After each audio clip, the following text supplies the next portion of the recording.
जय माँ दुर्गा। दर्शकों, मैं रूपाली शास्त्री आप सबका स्वागत करती हूँ अपने चैनल में।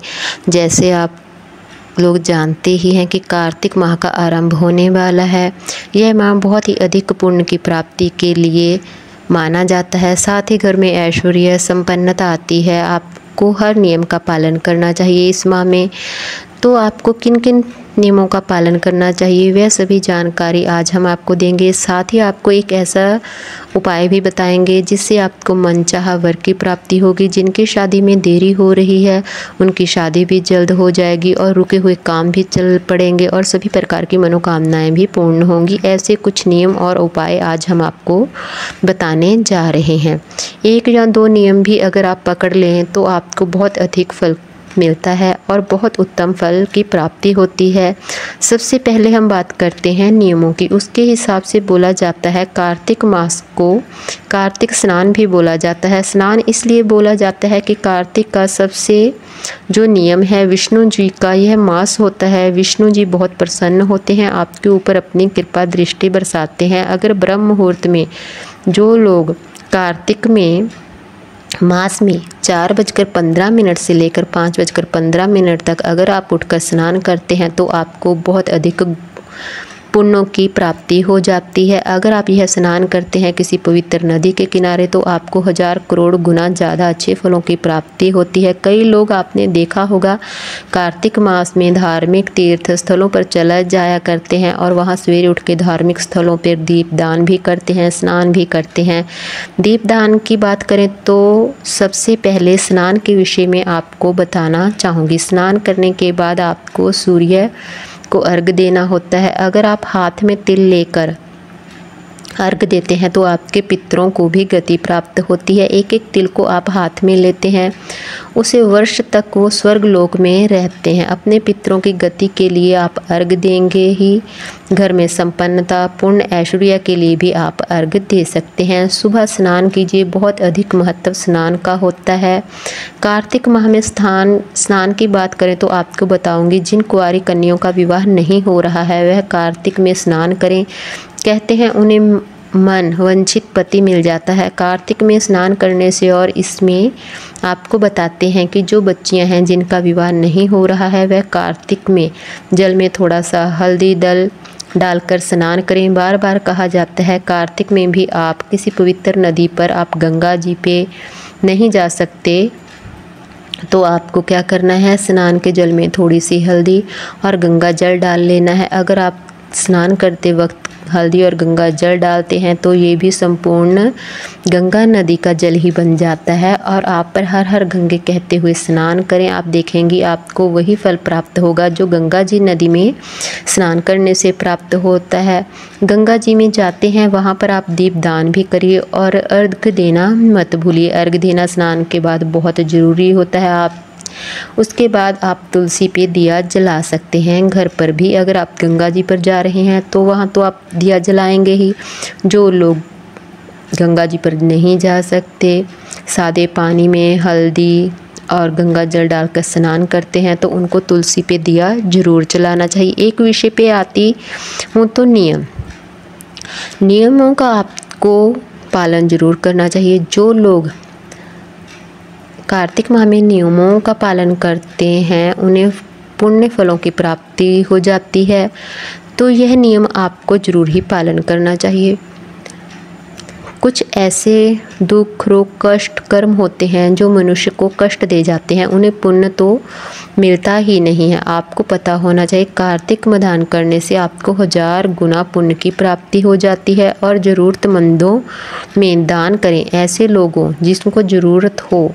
आने वाले समय में शरद ऋतु आ जाएगी, आपको गर्म चीज़ दान करनी चाहिए। जैसे कि हमने बताया कपड़े कंबल कोई भी गर्म चीज़ें जो उनके ज़रूरत की हों आप उनको दान कीजिए। यह दान महादान बोला जाता है। आप अन्न का दान कर सकते हैं, पैसे का दान भी कर सकते हैं, कपड़ों का दान कर सकते हैं, भोजन बनवाकर उसका दान कर सकते हैं, सूखे अनाज का दान कर सकते हैं।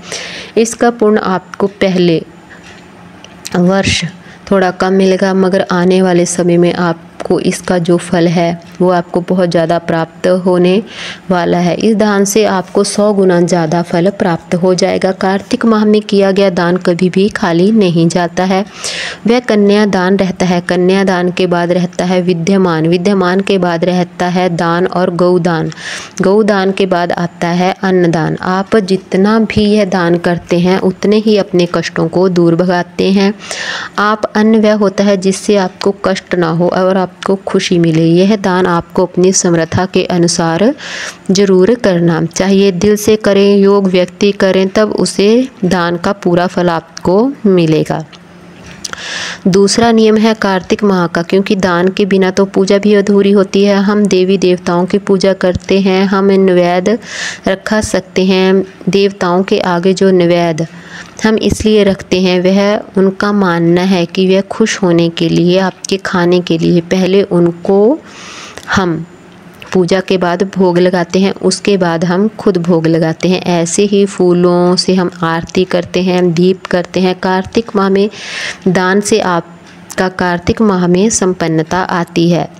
जैसे हम भगवान को खुश करते हैं, खुद वहाँ से अनाज उठाकर फिर हम उसको बाद में भोग के रूप में खाते हैं। इसीलिए ही आप अगर अनाज का दान करते हैं, कुछ खाने की चीज़ों का दान करते हैं, तो भगवान भी प्रसन्न होते हैं। और कार्तिक माह में किया गया अनाज का दान बहुत ही फलदायी होता है। जो हमको भूल से भी नहीं करना है वो क्या है, हम भूल ही कर सकते हैं। विष्णु जी की परंपरागत वनस्पति तुलसी, मैन, मंजरी, तुलसी करना, यह तो आप सबको ही पता है। साथ साथ तुलसी जी का दान करना, आप तुलसी किसी को भी दान दे सकते हैं। अब तुलसी की सेवा कर सकते हैं, तुलसी विवाह कर सकते हैं। तुलसी विवाह कार्तिक मास में ही हुआ करता है। तुलसी एक कहते हैं जिसे घर में तुलसी पर दिया जाता है, वहाँ पर यमदूत भी नहीं आते हैं। वहाँ पर पर्यावरण है वो अच्छा रहता है, आपको शुद्ध हवा मिलती है, आपके वातावरण में एक शुद्धता आ जाती है। तुलसी से विष्णु भगवान बड़े खुश और प्रसन्न रहते हैं। लक्ष्मी जी उसके घर में वास करती हैं। जिस घर में तुलसी होती है वहाँ पर कुछ भी बुरा नहीं होता। अगर तुलसी से पहले ही उसको गुजरना पड़ता है, फिर वह चीज़ आप तक नहीं आती है। यमदूत भी द्वार से लौट जाते हैं। तुलसी माता ऐसी है जो आप दोनों समय जोत जलाएं। देसी घी की आपको जोत जलानी चाहिए तो तिल के तेल की जला सकते हैं। तिल का तेल मिल जाए तो वो भी माता को मान्य होगा। देसी घी हो वह भी माता को मान्य होगा।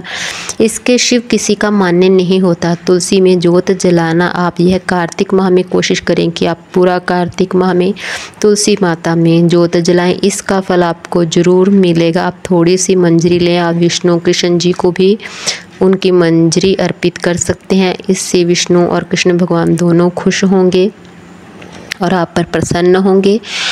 आप पर अमृत की वर्षा होती रहेगी। आकाश में जो भी दीप दान किया करते हैं, लक्ष्मी जी भारी प्रसन्न होती हैं। अगर आप चौराहे पर दीप दान करें, और यह ज़्यादातर लोग दिवाली या दीपावली के आसपास करते हैं, पर अगर आप पूरे कार्तिक माह में भी यह दीप दान करें, चौराहे पर जाकर या मंदिरों में दीप दान करें, तो यह बहुत ही अच्छा होता है। बहुत से पापों से आपको छुटकारा मिल जाता है, बहुत से पुण्यों की आपको प्राप्ति होती है। आकाश में दीप दान करते हैं तो आपको विष्णु जी का आशीर्वाद प्राप्त होता है, पितरों तक मोक्ष मिल जाता है। आप पितरों के नाम का दीप दान करते हैं।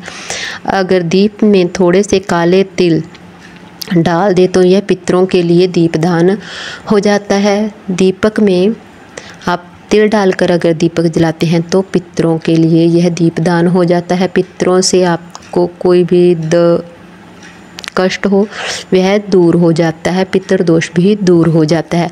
आकाश दीपदान होता है भगवान विष्णु के लिए। आकाश दीपदान के लिए आपको दीपक 2, 4, 5, 7 ऐसे दीपक आपको घर की छत पर लगाने चाहिए। अगर आप घर की छत पर यह दीपक लगाते हैं तो ये आकाश दीपदान हो जाता है, जिससे भी भगवान विष्णु बहुत ही प्रसन्न होते हैं।